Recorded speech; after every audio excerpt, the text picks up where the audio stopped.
You once had Jhene Aiko as your WCW. Who else would you put on that list? I would put Rita Ora on that list. I would put, who else would I put?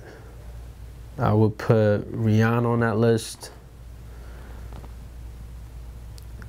I would put Jhene Aiko again on that list. I would put, who else? I don't know.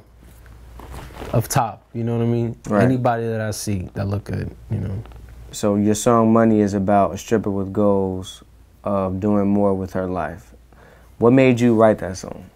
At the time, not at the time when I wrote it, but about 2 years ago, not even a year or so, I was dating a stripper from Houston. And I've never dated a stripper before. And it's different down south because I feel like over here it's kind of, you know, looked upon as like, you know, not okay or whatever. You know what I'm saying? So, but down south is the culture. It's like, it's what everybody does, you know? So, I don't know. I was spending a lot of time down south. I started seeing her, and she was going to college. She was going to law school while she was a stripper. So, I was just admiring, like, her grind and her determined, like it was really like, I don't know, she had a different mindset, and I wouldn't have expected that, just seeing her and meeting her, you know what I mean? So, and that was kind of cool to me, so it definitely inspired me to do that song.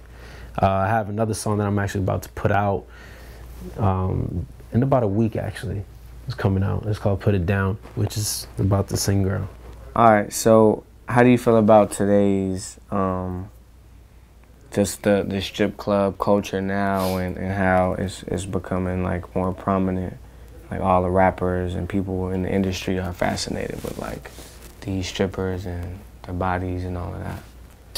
You know, I feel like it's been like that though, but not all around, not commercial like it is now. Yeah, that's definitely a difference, you know. But I feel like it's always been, you know, part of the culture. You know, it's if you know, if you like it, you like it. If you don't, you don't. It's cool. You know what I'm saying? I just think that, you know, people are still.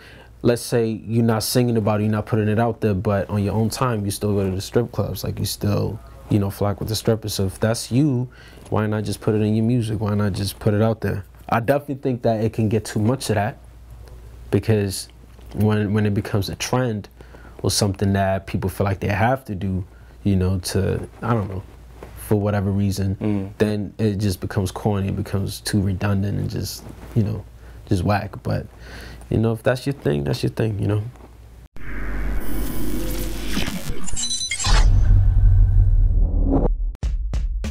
The good thing about that group situation is it was a time when people only thought it was two Migos. Right. You know what I'm saying? Because Takeoff and Quavo was holding it down.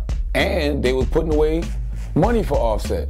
I would have to say maybe 5,000, because you gotta remember in TT Boy's career, he was able to do 100% of black girls and 100% of white girls. Whereas in my case, I'm limited to 100% of the ethnic women